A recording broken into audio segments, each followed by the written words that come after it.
인공지능의 등장. 서양사에서 탐사의 초점은 오랫동안 지리적 대상물, 가령 지구와 가장 근접한 행성들에 맞춰져 있었다. 인간은 땅과 바다, 하늘 등의 물리적 환경에 대한 지식과 통제력을 서서히 획득했다. 무언가를 발견하려는 것이 인간에 잦아들지 않는 본능이다. 탐사의 대상은 주변 공간에서 내면의 사상으로도 당연히 확장되었다. 지금 우리는 물리적 탐사뿐만 아니라 지적 탐사의 최전방에 서 있다. RV 개발은 새로운 발견의 시대를 열었다. AI가 물리적 시스템에 통합되면서 로봇 센서가 종래의 인간이 수행하던 역할을 대신하게 된 덕에 탐사자는 물리적 위험에서 벗어날 수 있게 되었다. 그러자 이 분야의 열의를 보이는 개발자와 투자자의 수도 증가했다. AI는 두려움이 없기 때문에 현실의 광활한 공간에도 겁먹지 않는다. 수치심도 느끼지 않아 실패에 주저함이 없다. 끊임없는 실시간 조정과 실험으로 매우 신속하게 목표를 재조준할 수 있어서 개발자와 투자자에게 차질을 빚게 하지 않으면서도 높은 실패율을 감당할 수 있다. 오늘날 AI를 이용한 발견은 민간 기업과 기업인들이 거의 독점적으로 주도하는 프로젝트다. 정부는 보조적인 지지자 역할을 맡을 뿐이다. 보완적인 정부의 지원 없이도 다양한 출처에서 유입되는 풍부한 자본 덕분에 AI의 성장과 확장은 계속 가속될 것이다. 물론 지금으로서는 여전히 개발 초기 단계여서 앞으로도 인적 자원과 사회적 지원이 상당히 많이 필요하다. 그렇지만 미래에는 AI를 이용한 탐사를 지속하는 일이 더 이상 사회의 재정적, 정치적 부담이 되지 않을 것이다.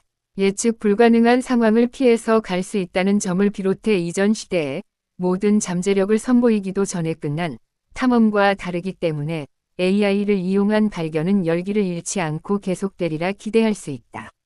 AI 가족 내의 발견이 가진 제약에서 일부분 벗어났다 해도 완전히 자유로울 수는 없다. 특히 AI 영향이 점점 더 강력해지기 때문에 더더욱 그러하다.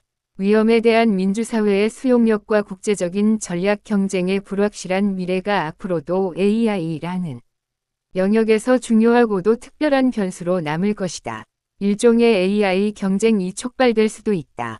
명나라 정부가 정화해 보물 함대를 일괄 폐기한 것과 유사한 결과가 나올 수도 있다. 아니면 각국 정부들이 중간 경로를 따라 진전을 계속 주도할 수도 있다. 박식가. 돌이켜보면 발견의 영역은 각종 제도, 우주인, 모험가의 놀이터였으며 물리적 환경 너머로 계속 확장되었다. 앞으로도 탐사자는 더더욱 다양해질게 자명하다. 실제로 일찍이 새로운 혹은 결정적으로 다른 종류의 인간 발견자가 역사에 출현했다. 바로 박식가다. 한 분야의 지식이라도 다 알려면 평생 노력해야 하는 보통 사람들과 달리 여러 분야의 지식을 통달한 박식가들이 있었다. 역사를 통틀어 어림잡아 수백 명은 된다. 예술에 매진하든 과학에 매진하든 아니면 그 모두의 생을 바치든 그들은 영국은 야 전체의 혁명적인 변화를 일으키거나 한 분야를 창시하려는 열정에 불타올랐다. 담대한 용기보다 전적으로 이성의 힘으로 움직인 그들은 인간의 지식과 상상력의 시변에 주저하지 않고 뛰어들었다. 그 영역은 물리적 세상을 연구하는 탐험가들이 맞닥뜨리게 되는 것보다 훨씬 더 방대했다. 때로 사람들은 우주의 이치를 파헤치는 경이로운 능력을 갖춘 이러한 개인을 경외와 의심의 눈으로 바라봤다. 그런 사람을 마법사로 혹은 우주의 창조주와 인간 사이의 가교로 여겼는데 후자와 같은 평판 때문에 이들은 종교 권력이나 정치권력과의 갈등에 자주 휘말리곤 했다. 그런가 하면 그 탁월한 재능을 인정한 권력의 직접적인 비호하에 연구에 매진하도록 도구받고 보상을 받기도 했다. 8에서 14세기 이슬람의 황금시대의 박식가들은 신앙심을 품은 동시에 과학을 선도할 방법을 강구했다. 예를 들어 오늘날의 이라크 바스라에서 태어난 이븐 아라이삼은 서구 르네상스 시대의 학자들보다 무려 5세기나 앞서 과학적 방법이라는 게 넘을 제시했다. 8 기하학 천문학, 광학, 경험심리학에 두루두루 정통했던 그는 수력공학에도 조예가 깊었다. 수력공학 지식 탓에 그는 종교와 갈등을 겪었다.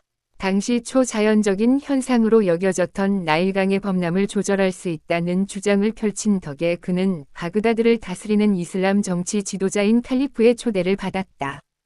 하지만 만남에서 그가 제안한 공학 사업이 이슬람교 신학에 위배되는 것으로 밝혀지는 바람에 파격적인 주장과 혁명적 사고에 대한 처벌로 칼리프가 사망할 때까지 은둔 생활을 해야 했다. 한편 오늘날 투르크메니스탄 지역에서 태어난 페르시아 수학자 무함마드 이븐 무사 알콰리즈미와 같은 박식가는 종교 권위자들의 뜻에 명시적으로 따름으로써 연구 분야에서 대성공을 거두었다. 알콰리즈미는 법정 천문학자로 활동하며 학문에 갖춘 이러한 개인을 경외와 의심의 눈으로 바라봤다. 그런 사람을 마법사로 혹은 우주의 창조주와 인간 사이의 가교로 여겼는데 후자와 같은 평판 때문에 이들은 종교 권력이나 정치권력과의 갈등에 자주 휘말리곤 했다. 그런가 하면 그 탁월한 재능을 인정한 권력의 직접적인 비호하에 연구에 매진하도록 도구여받고 보상을 받기도 했다. 8에서 14세기 이슬람의 황금시대의 박식가들은 신앙심을 품은 동시에 과학을 선도할 방법을 강구했다. 예를 들어 오늘날 이라크 바스라에서 태어난 이븐 아라이삼은 서구 르네상스 시대의 학자들보다 무려 5세기나 앞서 과학적 방법이라는 게 넘을 제시했다. 8 기하학 천문학, 광학, 경험심리학에 두루두루 정통했던 그는 수력공학에도 조예가 깊었다. 수력공학 지식 탓에 그는 종교와 갈등을 겪었다. 당시 초자연적인 현상으로 여겨졌던 나일강의 범람을 조절할 수 있다는 주장을 펼친 덕에 그는 바그다드를 다스리는 이슬람 정치 지도자인 칼리프의 초대를 받았다. 하지만 만남에서 그가 제안한 공학 사업이 이슬람교 신학에 위배되는 것으로 밝혀지는 바람에 파격적인 주장과 혁명적 사고에 대한 처벌로 칼리프가 사망할 때까지 은둔 생활을 해야 했다. 한편 오늘날 투르크메니스탄 지역에서 태어난 페르시아 수학자 무함마드 이븐 무사 알콰리즈미와 같은 박식가는 종교 권위자들의 뜻에 명시적으로 따름으로써 연구 분야에서 대성공을 거두었다. 알콰리즈미는 법정 천문학자로 활동하며 학문의 중심지였던 바그다드 지혜의 천당의 도서관장으로 임명되었다. 당시 아바스 왕조 칼리프불의 통치하에 천문학이 번성했는데 그들은 알콰리즈미와 같은 인물들이 이슬람 신앙에 직접적으로 공헌한다고 인정하며 후원을 아끼지 않았다. 예를 들어 신성한 지역의 지리적 좌표들, 특히 메카의 방향은 이슬람인들이 기도할 때 반드시 알아야 하는 지식이어서 가장 중요했다. 중세 천문학의 발전으로 별의 정확한 위치를 파악할 수 있게 되자 이러한 좌표를 더욱 정확하게 계산해냈다. 아라이삼이나 알콰리즈미의 동시대 사람들은 과학과 종교의 동맹을 강화하여 발견 정신을 뒷받침하는 더 창의적인 방법들을 찾아냈다. 그들은 이렇게 해서 유럽 계몽주의 시대가 아닌 열렬한 종교 숭배가 지배하던 시대에도 살아남았다. 동시대 또 다른 박식가인 이븐 루시드, 라틴어명 아베로에스로도 알려져 있다. 위말을 빌리자면 이는 지성의 통합을 이룬 사람들 이은신하는 방법이었다. 1형 바그다드에서 수천 킬로미터 바깥, 또 서로 그만큼 멀리 위치한 중국과 인도의 박식가들은 종교 권력과 결탁하지 않고 정부 체계에 편입하여 특권과 노력으로 정치와 밀접한 관계를 빚었다. 12세기 당대의 모든 지식을 아는 자였던 인도 수학자 헤마찬드라는 오늘날의 구자라트 지역을 통치하는 쿠마라팔라 왕의 고문으로 활동했다. 수세기 후에는 무굴의 젊은 황제 이나크바르 대제가 왕국을 직접 통치하는 동시에 건축, 공학, 문학에서 뛰어난 학문적 엄적을 달성했다. 한편 중국의 박식가들도 지적인 면에서 탁월한 기량을 보였으며 궁정에서 고문, 학자 겸 관료, 고위 행정관으로 활약했다. 정부는 그들의 후원자이자 고객이었다. 가령 이들은 천문 부서에서 고위 공직자로서 역법을 확립하는 일을 감독했다. 그러고 나서는 황제의 내각에게 작물 수확량을 늘리는 최선의 방법을 일러주었다. 그들은 거대한 전쟁용 무기를 제작하고 이웃 왕국의 대사로 파견되어 외교 임무를 수행하고 황제에게 경제 정책에 관하여 조언하는 임무를 맡았다. 그러나 중국의 박식가들은 황제가 그들의 지적 서비스를 찾는 선에서만 자유롭게 활동할 수 있었다. 중국의 천재들에게는 파벌 정치가 이슬람 세계의 종교 제약 못지않은 방해물이었다. 과학이 여전히 천자구의 발밑에 있었기 때문에 한 세대에 한 번 나올 법한 천재들의 명우는 애초에 그들의 재능을 알아본 바로 그 제도에 달려 있었다. 가령 송나라의 박식가 심괄 은그를 질투한 군 장성에 의해 축출되었고 특이하게도 당시 왕조의 또 다른 유일한 박식가와 정쟁을 벌인 끝에 황제의 총애를 잃고 고립되었다. 1. 이렇듯 고독한 박식가들이 중동, 인도, 중국의 고대화 중세에 대대적으로 활약했다. 그러나 체계적인 개념 조사가 유럽과 훗날 미국에서 처음 시작된 때는 대항해 시대 이후다. 현재 이성의 시대 혹은 계몽주의 시대라고 부르는 시기다. 15-16세기 르네상스에 의해 앞당겨지고 촉진된 지식의 발전은 이후 400년간 지속되었고 이 시기는 지적 발견의 측면에 서근본적으로 달랐다. 그리고 그 끝에 A1 위 시대가 도래했다. 계몽주의 시대 이전의 박식가는 황제든 칼리프든 고위권력에게 봉사할 수밖에 없었다. 이와 반대로 유럽 계몽주의 시대의 탐사자들은 정치적 혹은 신학적 목적을 달성하기 위한 일수단으로서가 아니라 그 자체를 목적으로 자신의 통찰을 놓을 수 있었다. 이탈리아의 박식가 레온 바티스타 알베르티는 사람은 뜻하는 모든 것을 할 수 있다. 라는 말을 남겨 르네상스 시대의 인물임을 자처했다. 물론 탐사에는 지성이 필요하지만 그것만으로 충분하지 않다.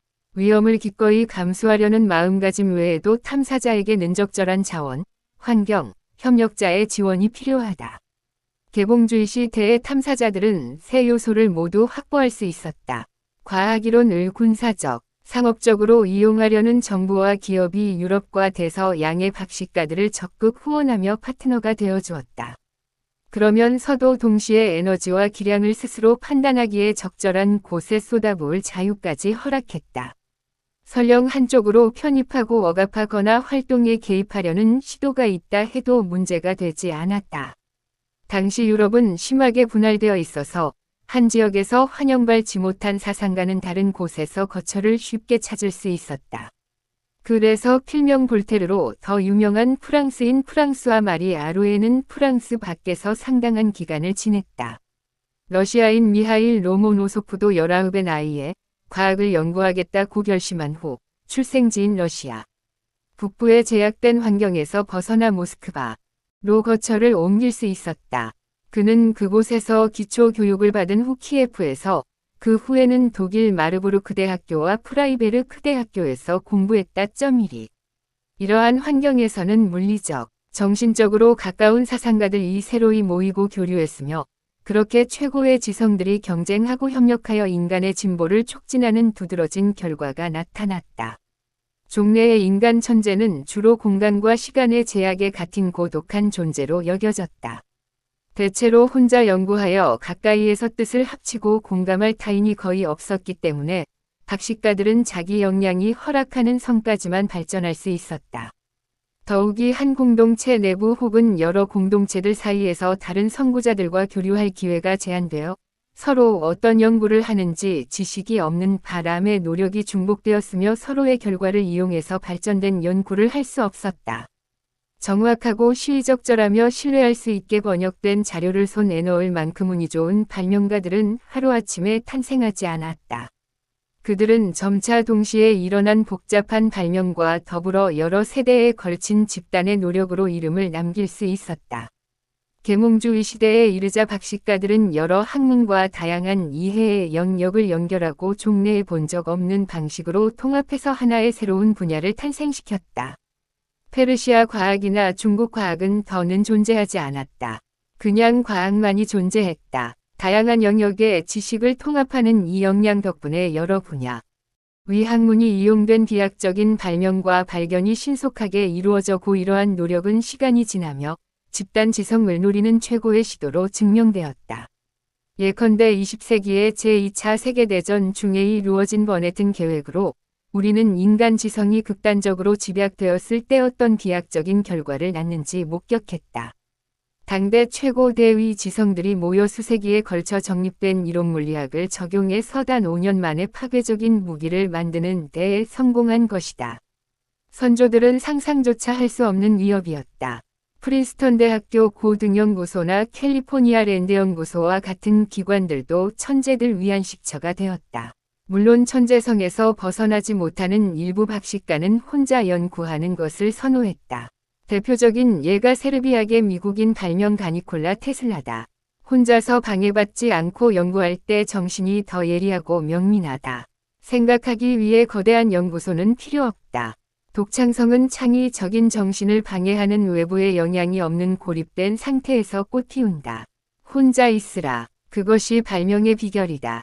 혼자 있으라. 그럴 때 아이디어가 탄생한다. 그것이 세상에 많은 기적이 초라한 환경에서 탄생한 이유다. 13. 하지만 테슬라는 표준이기보다 예외였다. 20세기 응용과 작은 다양한 동물의 화석이 갑자기 폭발적으로 증가한 고생대. cambria기 대폭발에 비견할 만큼 많은 결과물을 생산하여 종래의 진화를 뛰어넘는 속도와 규모로 인류를 발전시켰다. 서로 위 정실력을 결합해서 큰 시너지를 얻은 박식가 집단은 이제 현대의 도구라는 무기까지 갖췄다. 그런 강력한 동력이 합쳐진 덕분에 우리는 인간의 여러 한계를 극복할 수 있었다.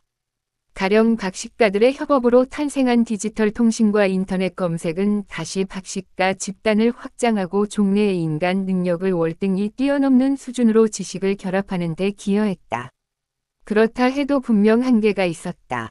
신세계로 우리를 데리고 갈 선박을 최적으로 설계한다고 해도, 천재성을 실용적인 연구로 잘 풀어낸다고 해도 생물학적 제약과 인간의 결함이 우리 위 역량을 여전히 제약한다. 지구에서 우리의 시간은 제한된다. 인간은 잠을 자야 한다. 쉽게 지친다. 휴식도 취해야 한다. 심지어 근무 중에도 인간은 대개 한 번에 한 가지 일에만 집중할 수 있다.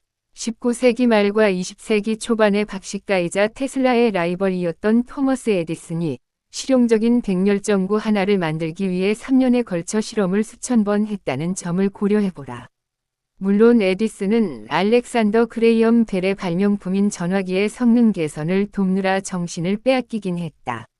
그렇다 해도 백열전구를 발명하려는 도전이 성공하기 위해서는 많은 조수의 지원과 각고의 노력이 필요했다. 오늘날까지도 여러 첨단 기술의 연구개발은 비용이 많이 들고 매우 소모적이며 오랜 시간이 걸리고 정치적으로나 심리적으로나 투자할 엄두가 나지 않는다. 우리에게 과체로 남은 물리적 최전방인 우주와 심해 지구의 내부를 조사하는 일은 결과가 대단히 불확실하기 때문에 여전히 가장 유망한 기업과 부국 정부들만이 감당할 수 있다. 물론 바로 이 희박한 가능성이 발견을 여전히 의미 있게 심지어 기적처럼 느껴지게 한다. 물리학자 존 폰 노이만은 훗날 가장 위대한 박식가로 여겨질 인물이며 물리적 세상을 이용하고 길들이는 인간 정실력에 대한 20세기의 믿음을 특징적으로 잘 보여준 공로로 파이낸셜 타임스에서 세기의 인물로 선정됐다. 14 실제로 폰 노이만은 수학이론, 원자폭탄, 가장 중요하게는 컴퓨터의 발명이라는 핵심 과제에 열정적으로 헌신했다. 원자폭탄과 컴퓨터는 20세기의 마지막 비약적인 발명이자 인간이 컴퓨터의 도움없이 홀로 구상하고 생산해야 했던 마지막 발명품이다. 폰 노이만과 같은 탁월한 지성 덕분에 인류는 순수한 인간 지성의 정점에 도달하여 지적인 지평을 확장할 수 있었는지 모른다. 한 분야의 기초를 통달하는 데 일반적으로 굉장히 오랜 시간이 걸리기 때문에 박식은 특히 드물다. 박식가가 되려는 사람이 한 분야를 통달할 무렵이면 또 다른 분야를 통달할 시간이 없고 창의적으로 사고하는 능력을 잃게 될 수도 있다. 오늘날 혁신은 이미 다양한 분야를 넘나드는 뛰어난 통찰을 갖춘 일인이 천재보다 복수의 인원으로 구성된 팀에서 더 많이 발생하는 것으로 보인다. 그러나 여러 사람에게서 나온 지식을 통합하는 일은 어렵다. 특히 최고의 지성들 중에서는 협업자의 수가 매우 적어 소통으로 시너지가 발생하기 힘들 수 있다. 이와 반대로 AI는 최고의 박식가가 될 것이다. AI는 인간 지식의 최전방을 탐색하며 무서운 속도로 정보를 처리하고 대량의 정보에서 의미를 생산할 수 있다. 무수한 차원과 분야의 서패턴을 동시에 찾아내어 유례없는 연결성을 만들어낸다. 또한 월등히 효율적이어서 많은 지적 탐구를 결합하여 인간 발견의 한계를 뛰어넘을 것이다. 미국의 사회생물학자 2.0 윌슨 위표현대로 새로운 지식의 통합 15을 해내는 데에 성공할 거라 기대될 정도다. 계몽주의 시대 박식가들의 업적이 정보의 결합에 달렸던 것처럼 머신러닝에서 이룬 최근의 발전은 순전히 데이터의 규모가 방대했기에 가능했다. 이런 데이터를 달리 표현하면 바로 집단 지성이다. 이 규모의 데이터는 현재의 AI로만 취합이 가능할 뿐만 아니라 AI만이 쉽게 접근할 수 있다. 구교도. 이 비율을 조금 더 확장해보면 오늘날 AI 기술의 성취가 자연스레 납득된다. AI 기술에서 이룬 최근의 발전은 이를 홀로 처리하기 위해 하나의 거대한 프로그램에 의지한 결과가 아니다. 복수의 소규모 프로그램들이 생산한 결과들을 종합한 것이며 이는 전문가 혼합 믹스처 오브 엑스퍼츠, 모 모델로 알려져 있다. 이 책의 저자들은 이렇게 박식가들의 능력을 결합해 증폭한 사례가 이후 계속 나올 거라 예견한다. 지금까지 탐사 프로젝트는 전반적으로 최전방에 있는 인간이 몇 명이고 얼마나 뛰어난지에 제약을 받았다. 우리에게는 물리적 탐사자 1000에서 2000명과 그보다 훨씬 적은 박식가만이 있다. 그러므로 A는 물리적, 지적 탐사에서 혁명을 일으킬 것이다. 알다시피 AI는 두려움과 수치심이 없으며 그래서 아무것도 느끼지 않은 채 명령대로 최전선을 향해 달려간다. 아울러 수천 킬로미터 밖의 먼 우주와 인체의 나노미터 단위까지 탐색할 수 있다. AI 위 현실 탐사는 특히 주관적인 경험이나 신체 노동, 인간의 지력 혹은 감각의 제약을 받지 않는다. 기계를 이용해서 물리적 현실을 탐색하면 인간이 명분을 지키기 위해 목숨을 희생할 필요도 없다. 그런가 하면 훨씬 적은 시간이 소요될 것이다. 인간이 AI를 위해 투입하는 시간만큼만 필요하기 때문이다. 과학 발전의 엔진이 되어줄 유능한 박식가의 수가 더는 미래 사회의 주된 제약이 되지 않을 것이다. 심지어 그 엔진은 규모도 작고 일관되게 작동하지도 않는다. 인류의 잠재력은 더는 우리가 배출한 마젤란이나 테슬라의 절대적인 수로 정해지지 않을 것이다. AI를 만들고 최대한 이용할 수 있는 한 세계 최강국은 알베르트 아인슈타인과 로버트 오펜하이머와 같은 가장 뛰어난 천재를 가진 국가가 아닐 것이다. 그렇다면 국력을 측정하는 주된 기준의 패러다임이 바뀔 수 있다. 수세기 동안 국력을 측정하는 기준은 영토에서 자원, 자본, 인적 자본, 현재는 컴퓨팅 자본으로 옮겨왔다. 출력, 게이팅 네트워크로 생성한 가중치, 전문가 1, 전문가 2, 전문가 3, 전문가 N, 게이팅 네트워크, 입력, 전문가 혼합은 AI가 하나의 거대한 신경망으로 모든 데이터를 학습하여 연산량과 전력 소비가 급증하는 문제를 해결하기 위해 분야별로 여러 개의 소형 신경망을 만드는 머신러닝 방식이다. GPT-4와 딥시크와 같은 최근의 거대 언어 모델에 사용되었다. 게이팅 네트워크, 게팅 네트워크는 입력 데이터를 분석하여 가장 적합한 전문가 모델을 선택하고 활성화하며 가중치 웨이츠를 결정한다. 아울러 학습 기계가 스스로 개선하는 기계가 될 가능성이 높다. 최후의 박식한 발명인 컴퓨팅은 종래의 어떤 기계와도 근본적으로 다른 방식으로 인간 정신력을 증폭했고 수십 년 후 AI 위 비약적인 발전을 촉진할 것이다. 그렇다면 결국 미래의 컴퓨팅은 제 발명가를 대체한 것으로 기억되지 않을까.